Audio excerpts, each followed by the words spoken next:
My name is Dean Wilson. I currently serve as the chair of the City of Erie Building Code Board of Appeals. I call this meeting of the Board of Appeals to order.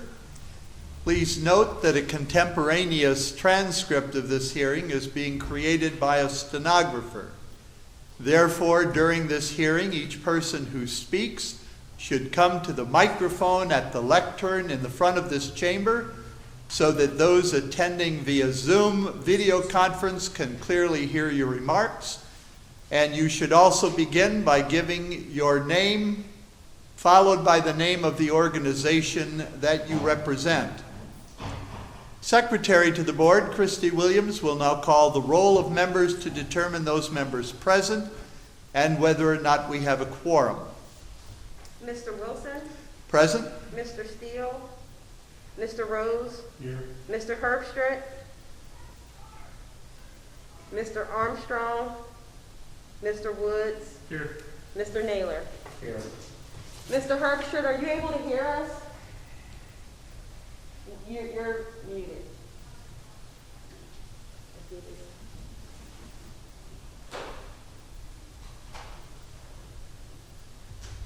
Yes, I am. I'm able to hear you, and I am present. Okay, thank you. Thank you, Christy. At this time, I gratefully acknowledge the presence of Jason Check, Esquire, Deputy City Solicitor, and ask him if he has any comments he wishes to make. No comments. Thank you very much. Today, the City of Erie Building Code Board of Appeals meets to hear a petition for variance in regard to a building known as 20th Street Storage, located at 1926 Liberty Street and 230 20th Street in the city of Erie, Pennsylvania, and comes before this Board of Appeals at the request of the owner, Leon Commercial Leasing, and its consultant, Gary Matzik Architects, which seeks a variance to the 2018 edition of the International Building Code, Section 903.2.9, Group S1, and Section 903.2.10, Group S1, enclosed parking garages, as referred in the Commonwealth of Pennsylvania Uniform Construction Code, as adopted with an effective date of February 14th, 2022. Members of the City of Erie Building Code Board of Appeals have previously been supplied with the following documents. Number 1, an agenda for today's hearing. Number 2, Uniform Construction Code Appeals Board petition and attachments as received from Gary Matzik Architects, consisting of the petition, an attached letter that provides a written narrative discussion, and 3 automatic sprinkler system design drawings designated as FP-1, FP-2, and FP-3. During the presentation as part of this hearing, which follows this introduction, the City of Erie Building Code Board of Appeals will receive presentations or comments from relevant parties following this order of presentation. Number 1, the board will first hear from the representatives of the petitioner making this request for variance. Number 2, the board will next hear any commentary from the representatives of the Building Inspection Underwriters of Pennsylvania, the organization with which the City of Erie has contracted to provide code compliance and plans review services. Number 3, the board will next hear any commentary from the representatives of the City of Erie Building Department. Number 4, the board will next hear any commentary from the representatives of the City of Erie Fire Department. Number 5, the board will next hear any commentary from representatives of the general public attending this hearing. Following these presentations or comments, the board will then entertain questions from the members of the City of Erie Building Code Board of Appeals directed to any of those who've given presentations or offered commentary.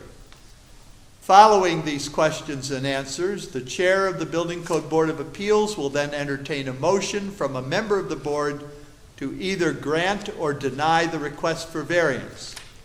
Next, the Building Code Board of Appeals will then discuss and deliberate on that motion. Finally, the Building Code Board of Appeals will then vote on the motion and report the results of that vote. It is important to note that in considering a request for variance, The City of Erie Building Code Board of Appeals is constrained by the City of Erie Code of Ordinances, Part 15, Uniform Construction Code, Title III, Administration, Article 1503.62F and 1503.62G, which reads as follows. Subpart F, the Board of Appeals shall only consider the following factors when deciding an appeal under Section 501C2 of the Act. Number one, the true intent of the Act or Uniform Construction Code was incorrectly interpreted. Number two, the provision of the Act do not apply. Number three, an equivalent form of construction is to be used. Subpart G, the Board of Appeals may consider the following factors when ruling upon a request for extension of time or the request for variance. Number one, the reasonableness of the Uniform Construction Code's application in a particular case. Number two, the extent to which the granting of a variance or an extension of time will pose a violation of the Uniform Construction Code or an unsafe condition.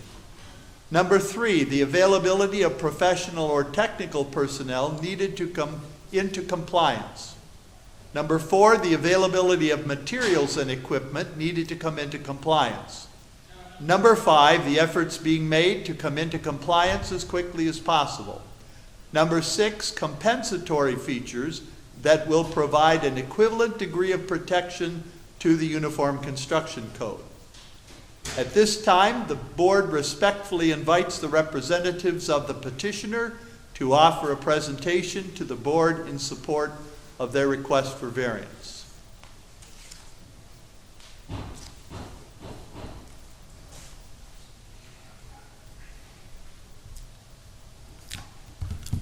Good afternoon. I am Gary Matzak of Gary Matzak Architects, offices on 4509 West Ridge Road here in Erie, Pennsylvania. I'm speaking today on behalf of Leon Real Estate Holdings. Leon and Tim from their company are here with me today. And we are here to request a variance for temporary relief for a requirement of a fully automatic sprinkler system in this building. The subject property is the Erie Continental Rubber Works building on 20th and Liberty Streets. Is identified as one of the top 9 properties in Erie County that should be saved from demolition or further deterioration. Leon Construction has taken on both segments of the building. It was separated at one time on 2 separate deeds. Purchased the western portion a couple of years ago, secured the eastern portion more recently.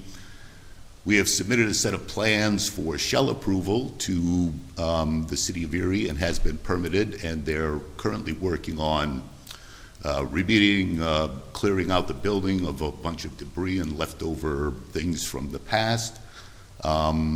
Working on restoring sidewalks, fenestration, window openings, doors, and things like that, and improving the exterior appearance of the building for their proposed and hopeful future uses. Along with the package for the shell approval, we have submitted a fully automatic sprinkler system that are part of our exhibits submitted today for full protection throughout the entire building as required by the building code. The building owners have a very large tiger by the tail here. It's a very large property and are hoping to develop in and occupy the building in segments as they find tenants and uses for the building. They've under the permit process, have begun developing the indoor parking garage and have cleared out the first floor, setting it up for separate tenancies, and has no immediate plans or tenants for the second or third floors of this structure, but have hopes for the future to fully occupy the building. As a side note, they have recently purchased an adjacent structure that was the Continental Rubber Works office building, more recently Triangle Technical School, and we're currently developing schematic designs and plans for development of that structure as well. They own adjacent properties in the neighborhood along 19th Street and some other things in the area, and are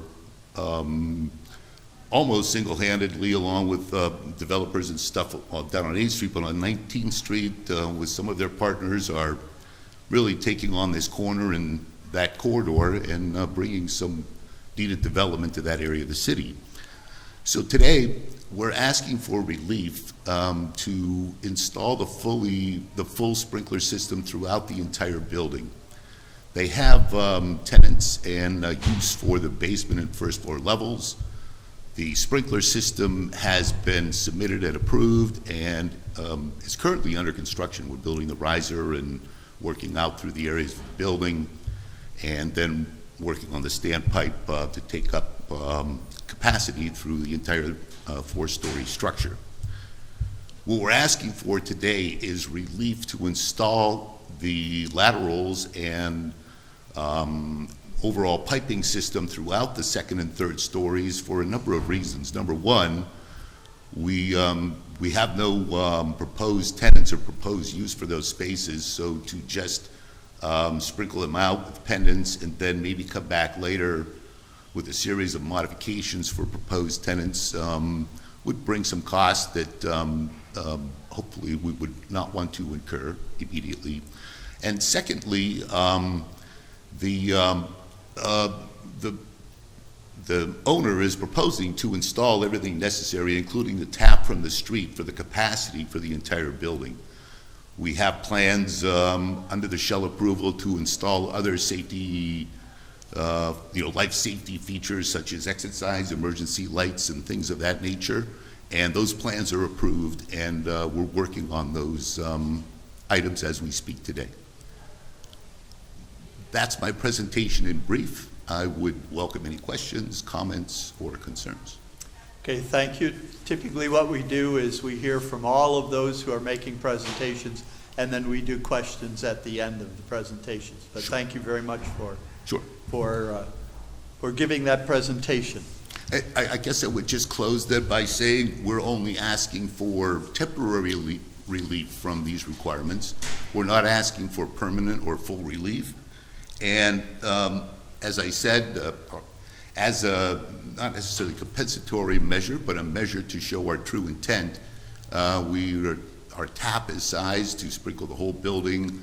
Our riser and vertical stacks and things are set up for the entire purpose of sprinkling.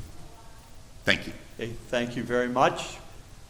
We next invite comment from the building inspection underwriters.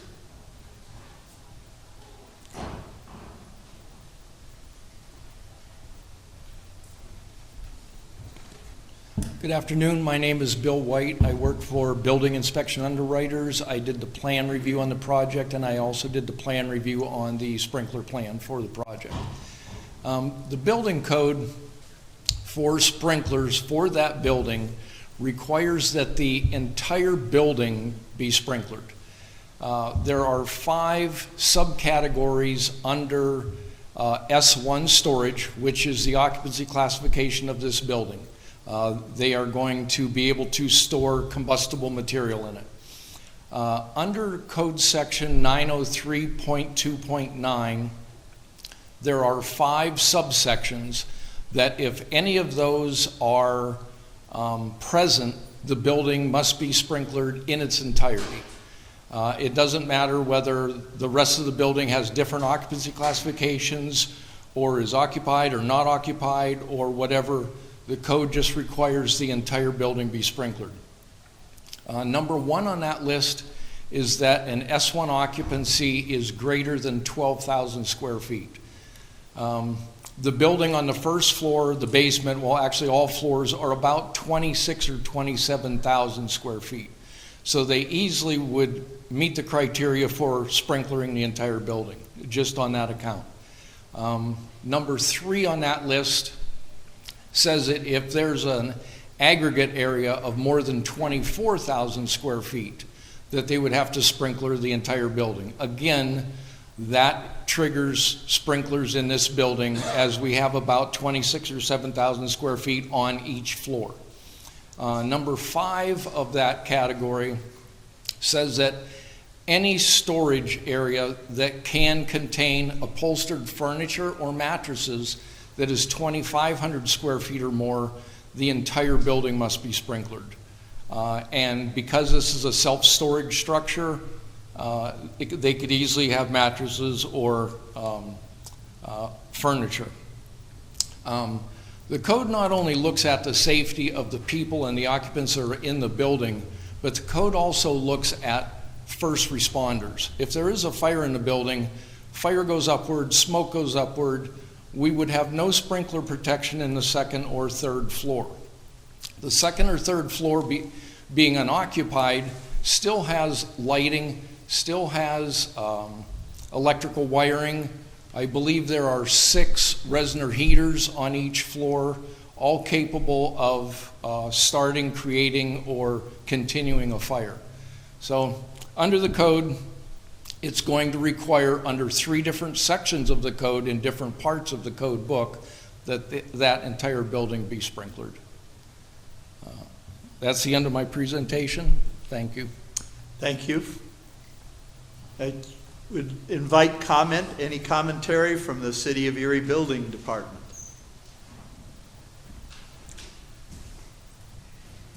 At this point, we have no comment. We will rely on Mr. White's statement. Thank you very much. Any comment from the City of Erie Fire Department?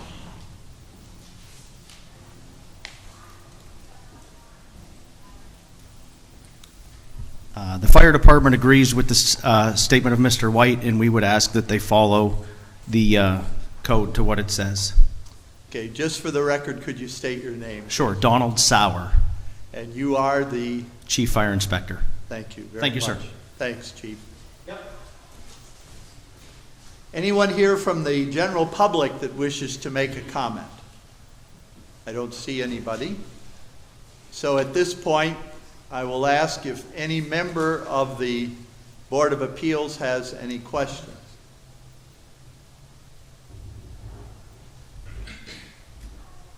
Al Naylor. Gary, the only reason is financial?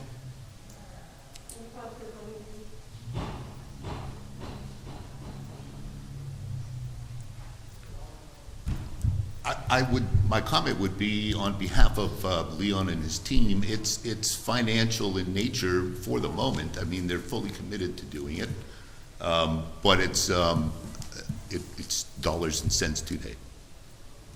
All right, thank you. Any other comments from members of the board?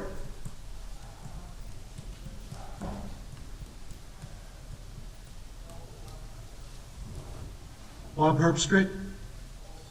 My concern is if they have no plans for the second and third floor with interior walls and everything, how do they actually lay out the sprinkler system? And that would be my question. How was it laid out? Thank you. Thank you. So the sprinkler was laid out exactly in that way. Mr. Herbstritt, it right now is just showing protection for open plan. And so without a tenant fit up or a tenant mix, it is literally just big, wide open rectangular space with heads every 10 feet.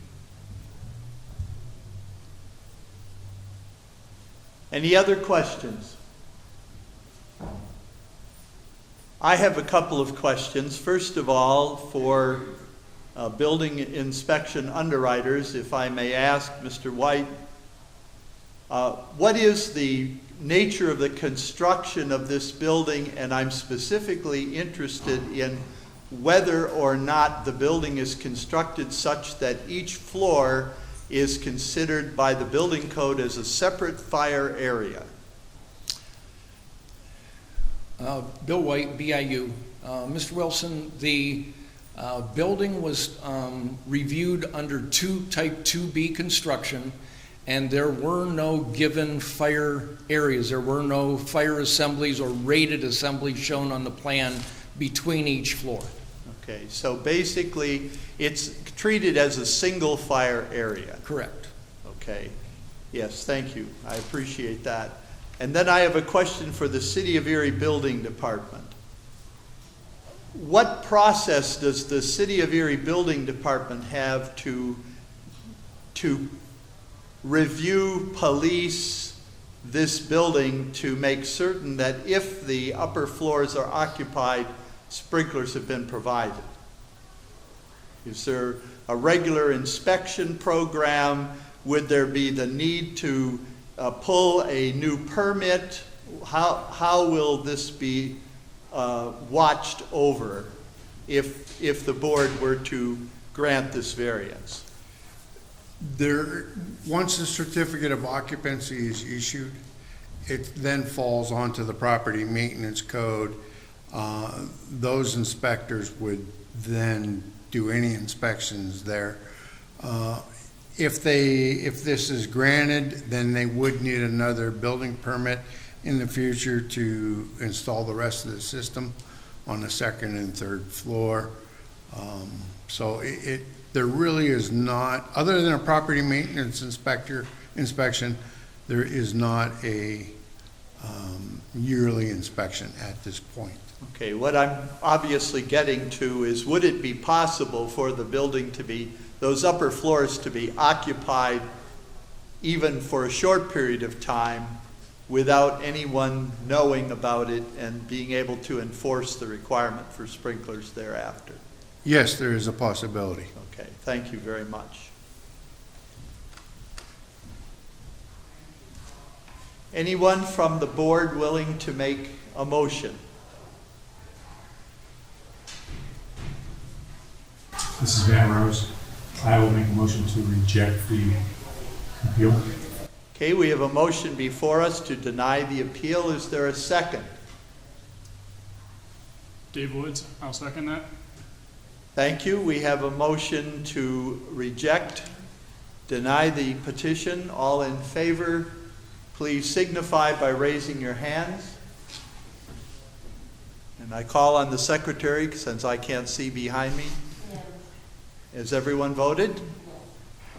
All right, then the chair rules that the petition is denied. And thank you all very much for being here, and the meeting is adjourned.